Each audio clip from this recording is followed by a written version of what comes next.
This is going to be a video tutorial on how to enable or disable dark theme on the Microsoft Edge web browser.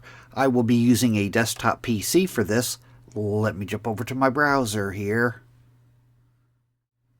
I have the Microsoft Edge web browser opened up now. To enable or disable dark theme, as you can see, I am currently on light theme, but to enable or disable dark theme, you want to go off to the upper right hand corner, up to the three-dot menu. You want to click on that. Then you want to go down to where it says Settings and click on Settings. Now on the page that opens up, the pane off to the left hand side, you want to click on Appearance. Then on the center pane, right up top here, it says Overall Appearance. It says it applies to new tabs, pages, dialogues, and other menus. As you can see, I am currently on light, but if I wanted to switch to dark, I would click on dark. Now you can see I'm in dark theme. And then down below that, it says your theme. You can choose a theme that would be for your interface. Say that I wanted a reddish theme.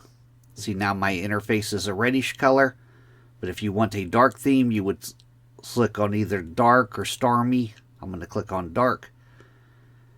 That is how to enable or disable dark theme on the Microsoft Edge web browser. Thanks for watching.